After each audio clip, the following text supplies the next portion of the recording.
Om Ajnanatimirandasya Jnananjana Shalakaya Chakshurvanmilitam Vena Tasmai Shri Gurave Namaha. Vanchakalpatarubhasya Kripa Sindhubhya eva cha patitanam pavanebhyo Vaishnavebhyo Namo Namaha. Okay.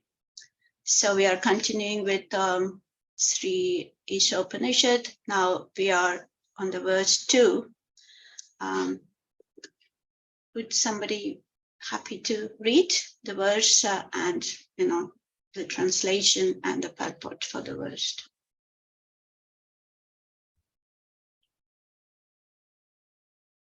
So Devi, you want to do?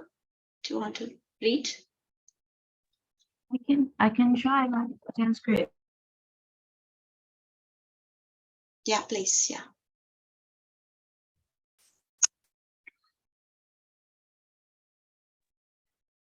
Gurvan evihar karmani jiji vishek chatam samaha evam tvayi nanyateto sti narkama lipyate nare.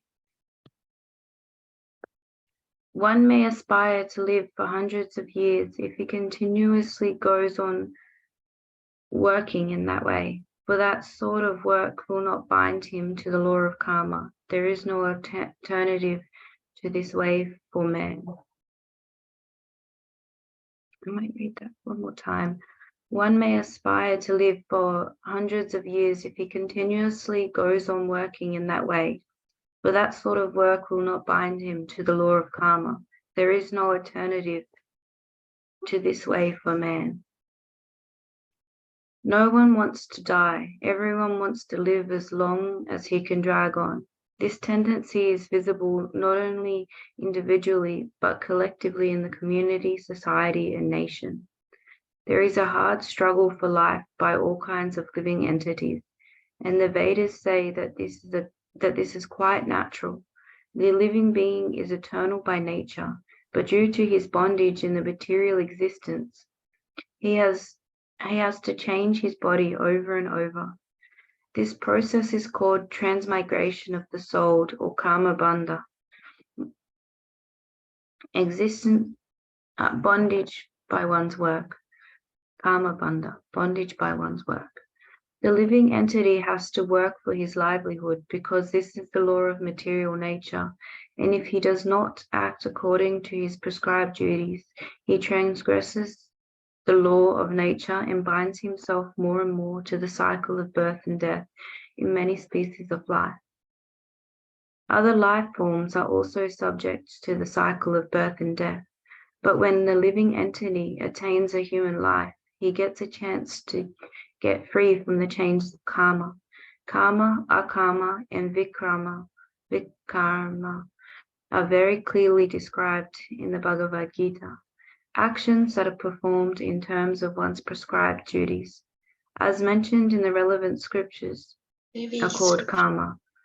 Actions that are free from the cycle of birth and death are called akarma, and actions that are performed through the misuse of one's freedom and that direct one to the lower forms of life are called vikarma. Of these three types of actions, that which frees one from the bondage to karma is preferred by intelligent men. Ordinary men wish to perform good work in order to be recognized and achieve some higher status of life in this world or in heaven. But more advanced men want to be free altogether from the actions and reactions of work. Intelligent men will know that both good and bad work equally bind one to the material miseries. Consequently, they seek that work which will free them from the actions of both good and bad work. Such liberating work is described here in the pages of Śrī Īśopanishad. The instructions of Śrī Īśopanishad are more elaborately explained in the Bhagavad Gita, sometimes called the Gita Upanishad, the cream of all the Upanishads. In the Bhagavad Gita 3.9 to 16, the personality of Godhead says that one cannot attain the state of Naishkamya or Akarma without executing the prescribed duties mentioned in the Vedic literature. The literature can regulate the working energy of a human being in such a way that he can gradually realize the authority of the Supreme Being. When he realizes the authority of the personality of Godhead, Vasudeva or Krishna, it is to be understood that he has attained the stage of positive knowledge. In this purified stage, the modes of nature, namely goodness, passion, and ignorance, cannot act, and he is able to work on the basis of Naishkamya. Such work does not bind one to the cycle of birth and death. Factually, no one has to do anything more than render devotional service to the Lord. However, in the stages of life, one cannot immediately adopt the activities of devotional service, nor can one completely stop fruitive work. A conditioned soul is accustomed to working for sense gratification, for his own selfish interests, immediate or extended. An ordinary man works for his own sense enjoyment, and when this principle of sense enjoyment is extended to include his society, nation, or humanity in general, it assumes various attractive names such as altruism, socialism, communism, nationalism, and humanitarianism. These isms are certainly very attractive forms of karma bandhana.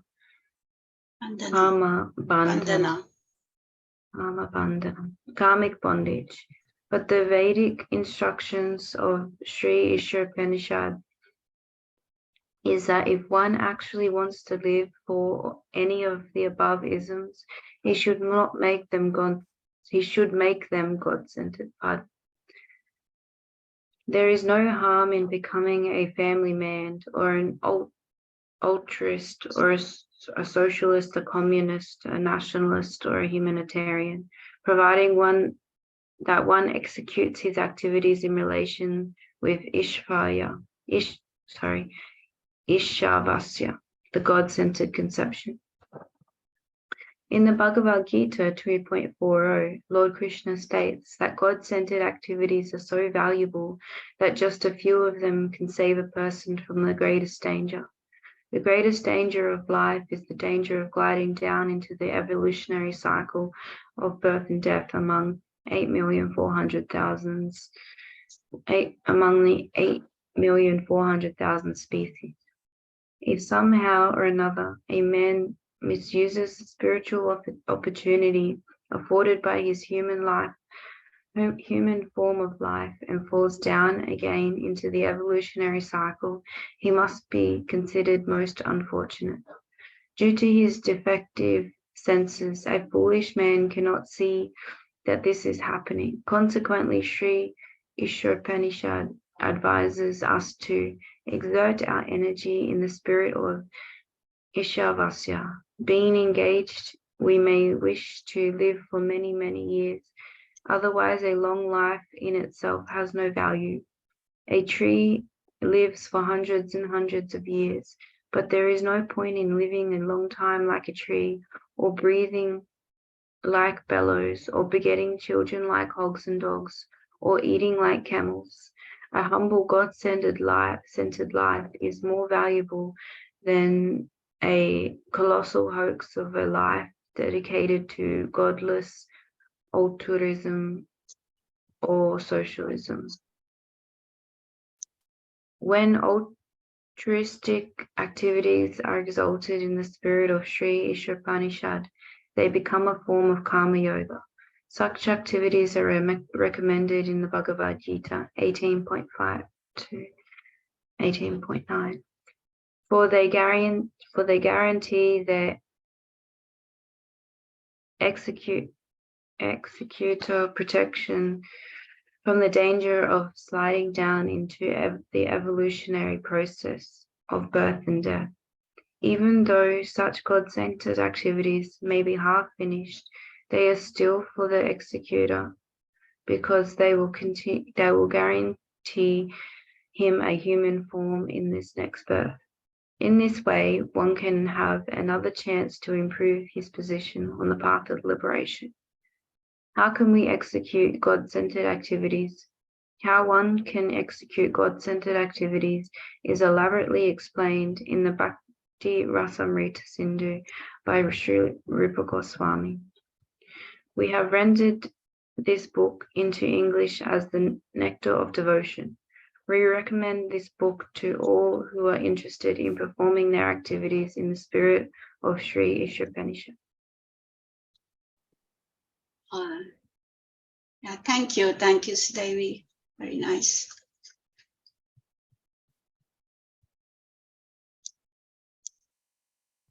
Does anyone have any points to share or comments or anything?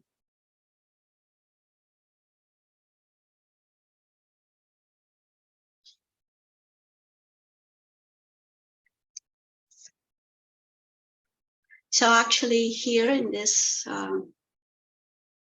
verse, like how one acts in this world, so that is not bound by his actions, right? So the karma, what you do, you have the reaction, and that binds you to this, like karma bandhana, right? The karma bandhana, it is like you're bonded, bondage by one's work. And so it is like the art, it's an art of doing work, like what is that verse in Bhagavad Gita explains in more detail the 3rd chapter. We talk about karma yoga and more in the 5th chapter. And karmasu kaushalam, that's the art of doing work. How do you do the work here so that you're not bound by your actions? So that is actually, explained, because if you're bound again, you're, coming back again and again in the cycle of birth and death. So there is a way to do it without getting actually bound by that, and that is the karma yoga. What is karma yoga? It is doing without the attachment to the fruits of your actions, right? So that is lot of explanation here in this Prabhupada gives, and also in the 3rd chapter of Bhagavad Gita we have. And it's so Prabhupada here also explaining that, even if you are doing like activities for, it's not a selfish activity, but it is like doing for the welfare of humanity, so socialism, communism, all these things also, it is still, if it is not God-centered, then it is still like an extended selfishness. The selfishness, the self-centered activities is the cause of bondage.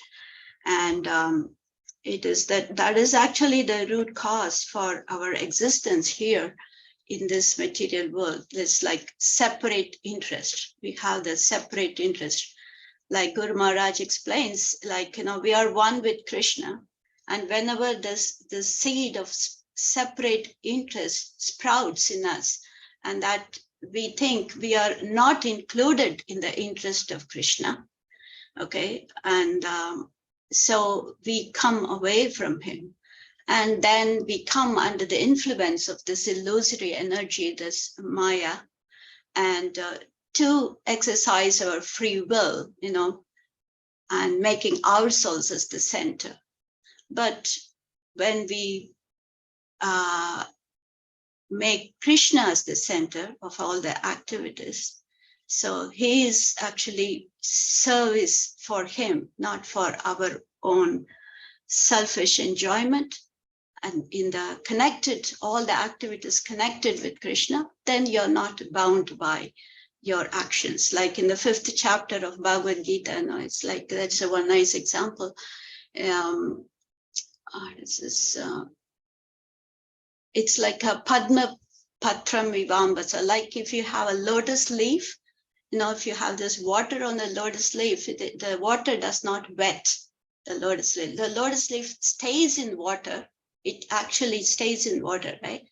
So, but it is not wet by it. It is like, it's a, I don't know, you have seen the lotus leaf. It's like a kind of wax on it. If you put that some water, it just drops off, right? Something like that. So you can stay in the material world like a lotus leaf. You're staying in the material world, but you can still work in such a way you're not bound by the actions of your material world. So how to do that is that is the art of doing the work in this material world. It's like, but it's what is it? So this is in the second chapter and the third chapter, so many verses in the Bhagavad Gita, they explain that. It's not attach yourself. Yes, yeah, you can be in this world, but not of this world. Yes, that's right. Thank you. Yeah, so this is how you do it. Don't attach yourself to the fruits of your actions. That is the main point of karma yoga. And offer your actions to the Supreme Lord, like yajnatat karmano yatta lokoyam karma bandhanaiki taddatam attat karma kaunteya mukta sangha samachara. So you do it, you offer everything to the Lord. Yeah. And also in Bhagavad Gita, you have this word, et karoshi, et asnasi, et jughoshi dadasi, et tapasyasi kaunteya tat kurishva madarpanam. So you do, whatever you eat, whatever you offer in charity, whatever you do, Krishna says, do that as an offering to me. Okay, if you do that, then all this auspicious, whatever reactions you incur by that, you're not, bound by that actions.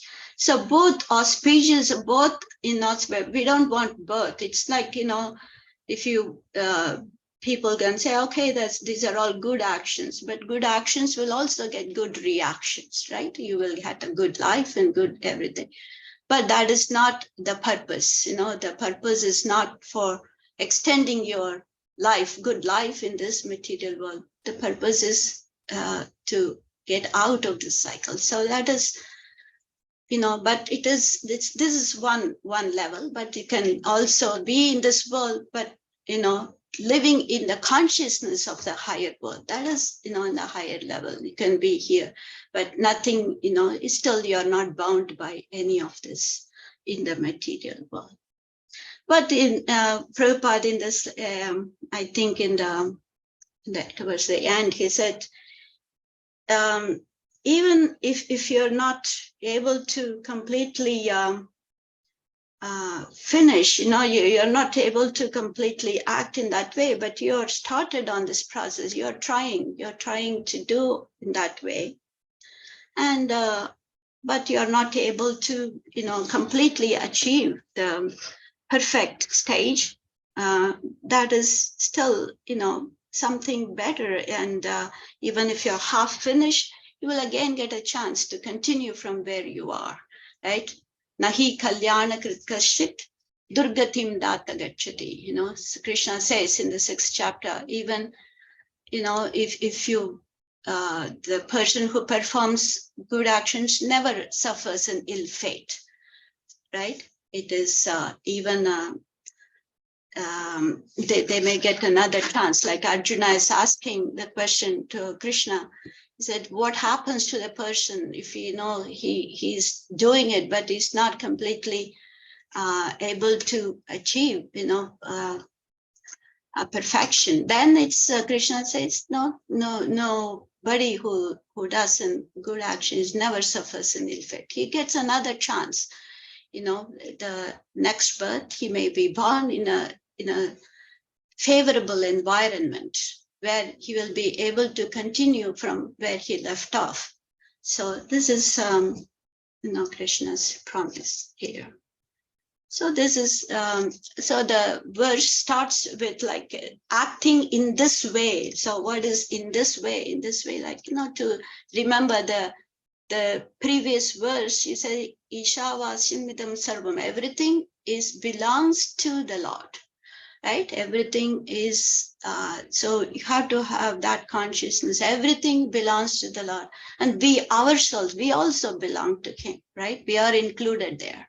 Everything belongs to Him. We are also included there. And so that is what we read in this previous verse, right? The first verse of Śrī Īśopanishad. He said, so everything is controlled owned by the Lord. So one should therefore accept only those things necessary for himself, which are set aside as his quota, and one should not accept other things, knowing well to whom they belong. So this is how one, to remember this, to belong, who we are, everything is here belongs to the Lord. So remembering those points and then acting in such a way that Krishna is like, also he's the enjoyer. He said, Bhoktaram Yajnatabasam Sarvaloka Maheshwaram. He's the enjoyer. Bhoktaram, he's the enjoyer. And also everything belongs to him. Sarvaloka Maheshwaram. And then the third point also, he says like, Suhritam Sarva Bhutanam. I'm also a well-wisher of everyone. I'm a well-wisher. So you don't have to have the fear that, like everything is enjoyed by Krishna, everything belongs to Krishna. But your interest is also well represented in him. He is also, he has your interest in heart also. So we don't have to have the worry, like, so he's, so this Prabhupada says, this is a peace formula. If you remember these three things, okay, this Bhoktaram Yajnatabasam, he's the enjoyer of everything. Everything belongs to him, okay. Sarvaloka Maheshwari, he is controlling everything. He's the controller. But the third point, he's also a friend. He's also a dear friend. He's a Suhritam Sarva Bhutana. So if you remember these 3 points, then you will have peace. He said, this is a peace formula for everyone. So anyway, these are a few of my thoughts. And if anyone has any questions or comments, yeah, please share your comments.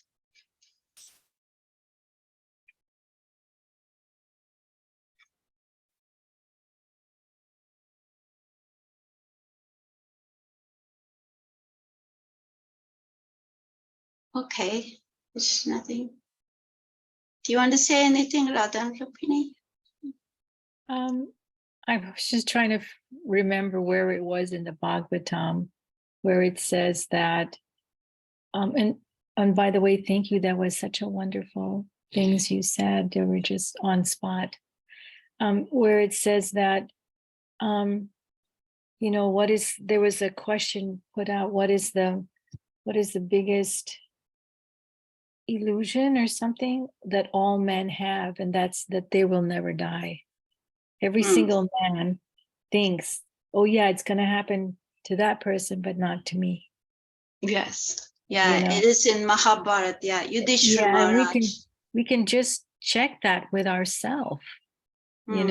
It's so true. It's like we're always thinking it's going to be someone else and not us. And as you get older in life, like where I'm at in my late 60s, friends and relatives start leaving this world, but you think, yeah, it's not going to happen to me.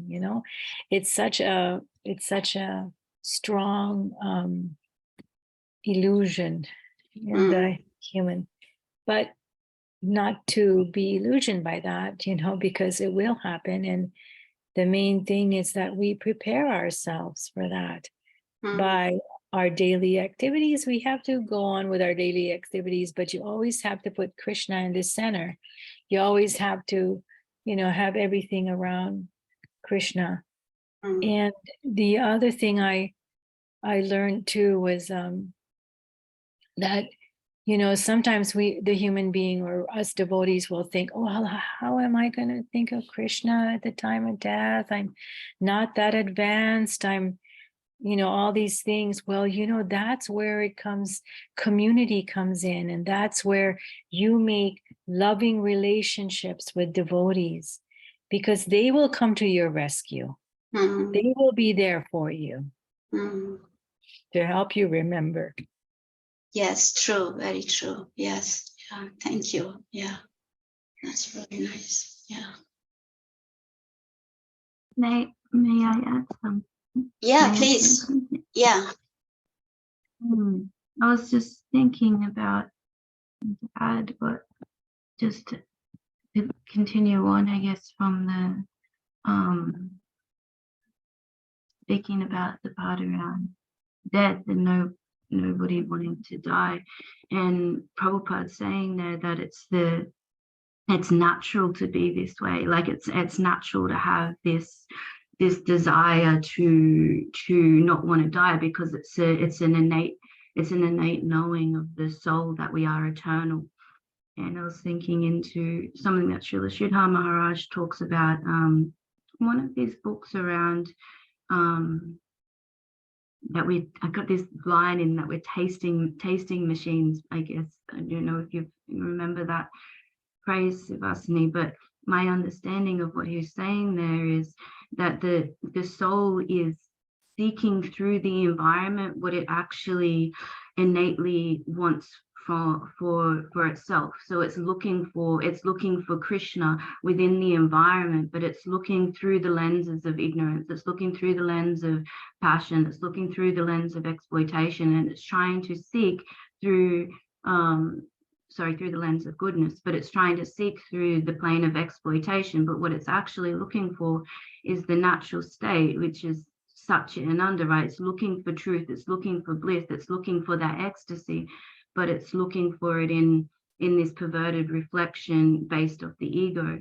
And I guess what I'm feeling here and hearing Prabhupada say is that if we can direct all of that into service for Krishna, into service for Guru, that's where, you know, thinking back to Guru Maharaj, that's where we're going to come into that remembrance, that's where we're going to come into that realization, and that's where the true nectar is, instead of continually seeking this unending temporary satisfaction from the senses in the world of exploitation, bringing it into alignment with service to Guru, with service to Krishna, with offering everything. That's where we eventually will come to having some taste, and the soul will naturally keep coming back for more. And instead of being continually like, what's the word? Instead of it being continually dissatisfied,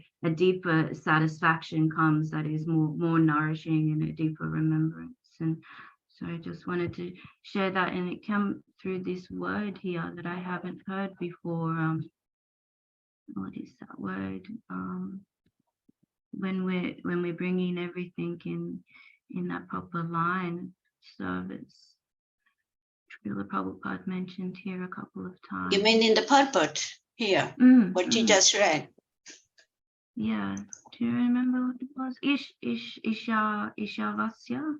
Ishavasya means it is everything. He is in the control of everything. He's controlled. Everything is controlled by him. Isha refers to the Lord. Vasya means it is under his control. Yeah, that is Ishavasya, idam sarvam. Everything is under the control. Yes, thank you, Sudevi. That's very nice. It's like, this is also another point, very nicely you said, very, very beautifully expression.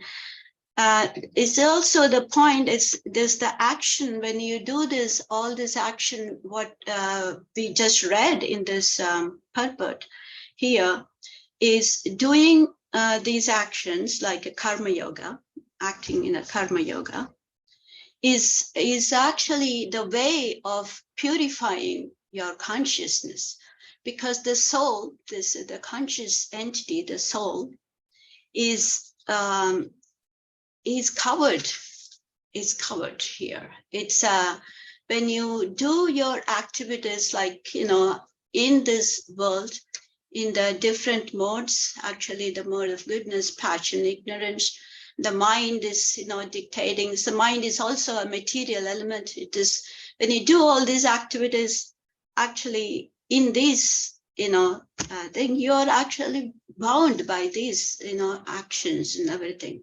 And so that is why karma yoga is actually it's the first starting, in the third chapter, first starting is do your duty, do as a matter of duty. Don't think about attach yourself to the results. Then you're not actually following that, oh, I'm pursuing this because I want to enjoy this. So you're not pursuing that kind of, sense enjoyment, doing as a duty. That's the first step. And then trying to connect this with the Lord, doing all your actions, offering to the Lord. And that is, that is another the step higher. And the third one is doing, not just do your activities and offer to the Lord, but do only what the Lord wants. That is the higher, doing your activities for Him only, everything for Him only. So I actually also remember this one, like Gurudev, when he came to Guru Maharaj, Gurudev, when he was a young boy, 17 years old, when he came to Srila Guru Maharaj, and Guru Maharaj said, can you follow me and not your mind? So this is the thing, will you be able to follow me and not your mind?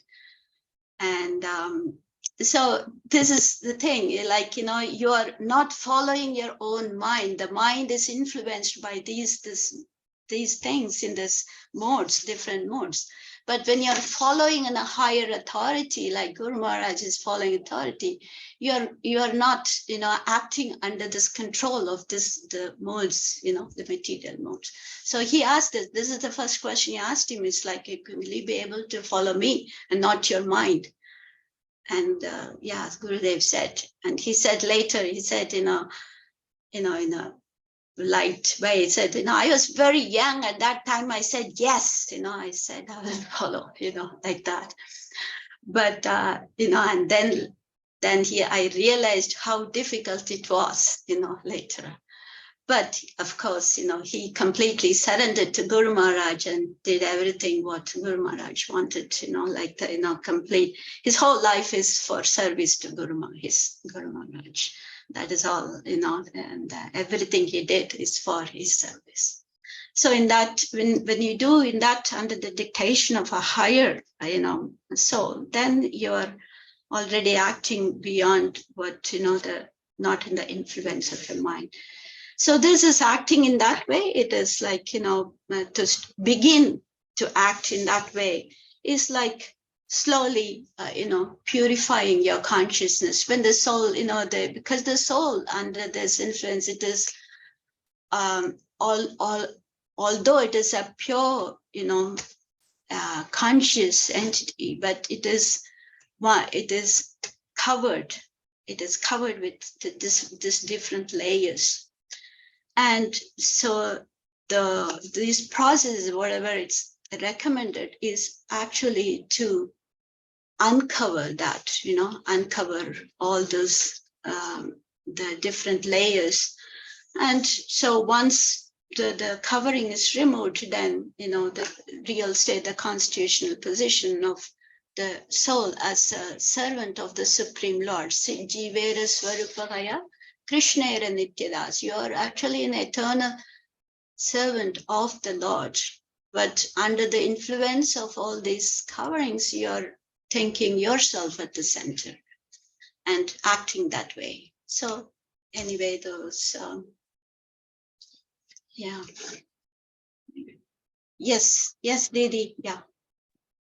Another thing that came to my mind is, just like you were saying, is that, we may think, well, okay, I'm not going to, I'm not this body, so therefore I'm not even going to take care of it. I'm not going to, well, it doesn't matter what I eat. It doesn't matter how much I sleep or if I exercise, or it doesn't matter if I work, but that's not true. It's like, first of all, these bodies don't even belong to us. They belong to the Lord and to the service of the Lord. So I know one time Srila Prabhupada, he said, health first, then spiritual life. Because, he wanted us to take care of our health so that we can do our service. I mean, it even goes that far. Sometimes people weren't thinking like that. They were just thinking still of the me in the center, instead of my spiritual master. This body belongs to Krishna and this body belongs to my spiritual master. And I also know one devotee, and I won't mention her name, but she was very sickly. She looked very sickly.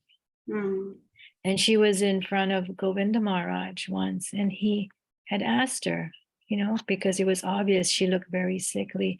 And she was like, oh, no, it's okay. It doesn't matter. I'm not the body kind of thing. He says, no, that body belongs to me now. You better take care of it. Yes. Yeah. And it's like, it's a reflection on, on the service that we do. How do we see things in regards to service? Yes. Yeah. Everything is, you have to use it for service. Service. Yeah. True. Yeah. Wonderful. Thank you. Yeah. It's nice. Anybody else? Any other comments? Anything?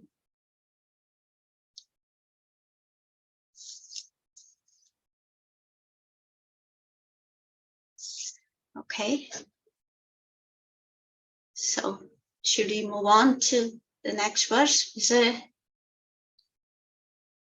It's another like 12 minutes left. Maybe we can just do a little bit, or maybe the purport will be too long to do it. So maybe a little bit. Anyone else who can read? Dulal Krishna Prabhu, do you want to read? Maybe just Yes, I can read Savasana Didi. Okay, thank you. Yeah. Thank you. Issue 3. Asurya nama te loka andena tamasa vrita tamste pratyabhi gachanti ye ke chatma hano jana. And the translation reads, the killer of the soul, whoever he may be, must enter into the planets known as the worlds of the faithless, full of darkness and ignorance.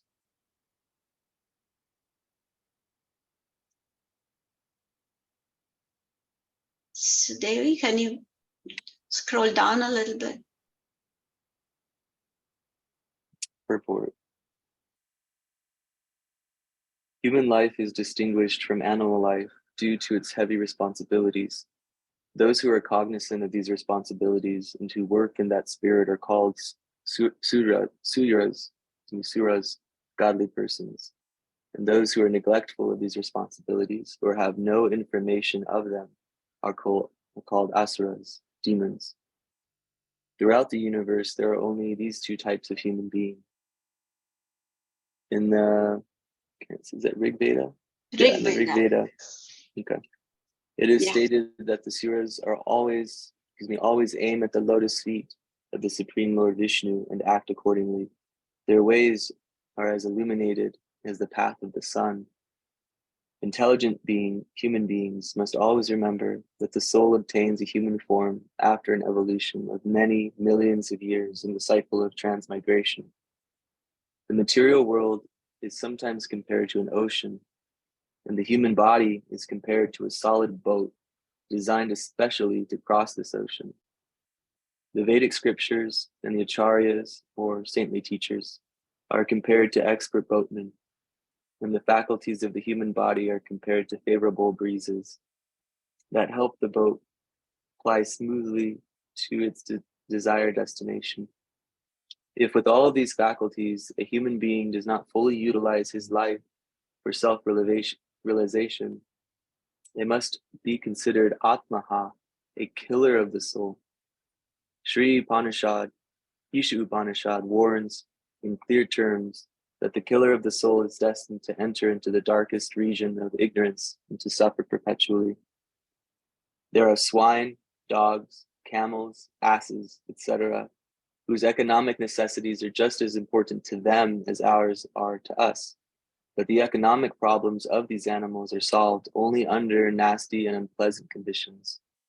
The human being is given all faculties for a comfortable life by the laws of nature because the human form of life is more important and valuable than animal life. Why is man given a better life than that of the swine and other animals? Why is a highly placed government servant given better facilities than those of an ordinary clerk? The answer is that a highly placed officer has to discharge duties of a higher nature, and similarly, the duties human beings have to perform are higher than those of animals, who are always engaged in simply feeding their hungry stomachs.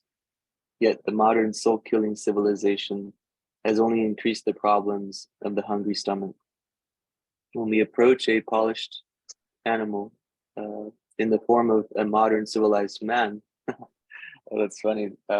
Sorry, let me read that again. When we approach a polished animal in the form of a modern civilized man and ask him to take interest in self-realization, he will say that he simply wants to work to satisfy his stomach and that there is no need of self-realization for a hungry man. The laws of nature are so cruel, however, that despite his denunciation of the need for self-realization and his eagerness to work hard to fill his stomach, he is always threatened by unemployment. We are given this human form of life to work hard like asses. Oh, excuse me, not to work hard like asses, swine, and dogs, but to attain the highest perfection of life. If we do not care for self-realization, the laws of nature force us to work very hard, even though we may not want to do so. Human beings in this age have been forced to work hard like the asses and bullocks that pull carts. Some of the regions where the asuras are sent to work are revealed in this mantra of Śrī Īśopanishad. If a man falls to discharge his duties as a human being, he is forced to transmigrate to the Asuriya planets and take birth in degraded species of life to work hard in ignorance and darkness. In the Bhagavad Gita, chapter 6, verse 41 through 43, it is stated that a man who enters upon the path of self-realization, but does not complete the process, despite having sincerely tried to realize his relationship with God, your point, Savasana Didi, is given a chance to appear in a family of Shuchi or Shuch or Shutmat. Suchi, okay. The word Suchi indicates a spiritually advanced Brahmana, and Shutmat indicates a Vaishya, a member of the mercantile community. So the person who fails to achieve self-realization is given a better chance in his next life due to his sincere efforts in this life. If even a fallen candidate is given a chance to take birth in a respectable and noble family, one can hardly imagine the status of one who has achieved success. By simply attempting to realize God, one is guaranteed birth in a wealthy or aristocratic family. But those who do not even make an attempt, who want to be covered by illusion, who are too materialistic and too attached to material enjoyment, must enter into the darkness regions of hell, as confirmed throughout the Vedic literature. Such materialistic asuras sometimes make a show of religion, but their ultimate aim is material prosperity. The Bhagavad Gita, chapter 16, verse 17 through 18, rebukes such men by calling them Atma Sambhavita, meaning that they are considered great only on the strength of deception and are empowered by the votes of the ignorant and by their own material wealth. Such asuras devoid of self-realization and knowledge of Ishavasya, the Lord's universal proprietorship, are certain to enter into the darkest regions. The conclusion is that as human beings, we are meant not simply for solving economic problems on a tottering platform, but for solving all of the problems of the material life into which we have been placed by the laws of nature. Oh, okay. Thank you, Dalal Prabhu. Thank you, Lal Krishna. Thank you. Does anybody want to make any comments here?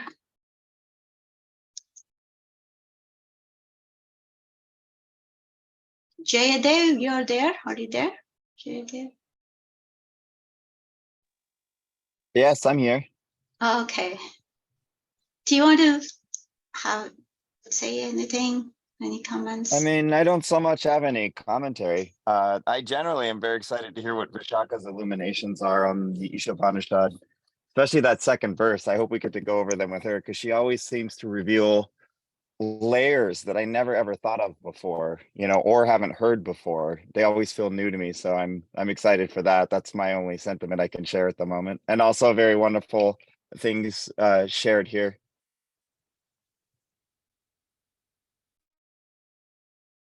Okay, thank you. So it's maybe it's almost at the end of the time, and maybe we can, if there is nothing much to add right now, maybe we can go through it again next week with Vishaka, this purport from this, through that.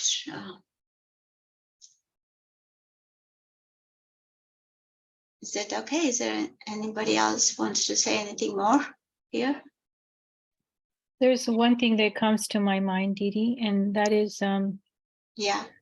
As we go through life and as we go through our spiritual path, we will see people that take to this philosophy like they've known it from a long time ago, and some that will reject it. And then even the children being born into this big umbrella of Lord Chaitanya, some of them are just like, rising moons, their illuminations and their realizations and the way they grasp the philosophy and able to give classes and stuff is amazing.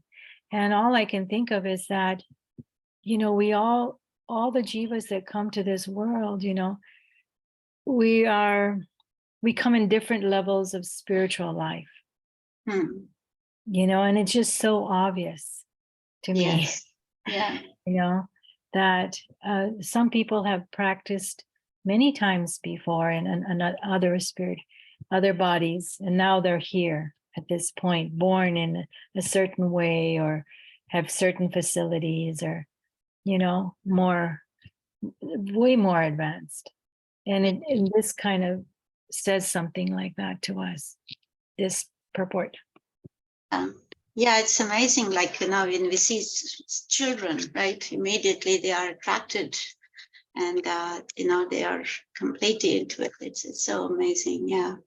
Yeah, I was listening to this one young man and he was giving a class and it was like, I was saying, who is this person? He knows so much, and it's a lot of realization. Then I realized he was the grandson of one of my god sisters, and I couldn't even believe that. It was like, wow, that's amazing, Yeah. So like, for myself, I feel like just because I'm older, I always give my respects to the younger people.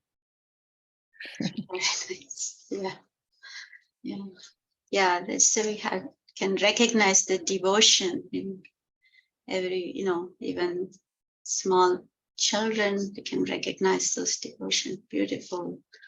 Yeah. So much attracted to Kirtan. They can, they do, in the temple, I see in the temple so many children, they're playing mridangas and everything, from a small age, they are so attracted. Yeah, this is, anyway, this is the main point here is like, the to utilize the human form of life. This is, otherwise we are, Atmaha, this is like this, they are killers of the soul. We have to use this human form. So much facilities have been given in the human life, and to use that for self-realization is the main, you can say, business in the human life. That is Prabhupada's purpose. Anyway, we will go through that again next week. Hopefully Vishaka will be here. And thank you everyone for being present and, your comments, and thank you. So I'll say Jai Bhakti Sundar Govinda De Goswami Maharaj Ki Jai, Srila Bhakti Rakshidhar De Goswami Maharaj Ki Jai, Bhakti Vedanta Swami Maharaj Srila Prabhupada Ki Jai, Śrī Īśopanishad Ki Jai, all the assembled devotees Ki Jai, Nitai Gaura Premanande Hari Hari Bo Jai. Thank you for your association today. Thank you. Thank you, Giridhari Prabhu. I'm just saying you now. Okay, thank you. Okay, Jai. Jai, thank you very much. Vivasini Devidasi Ki Jai. Jai. Thank you. Dandavats, Dandavats Devi. Jai.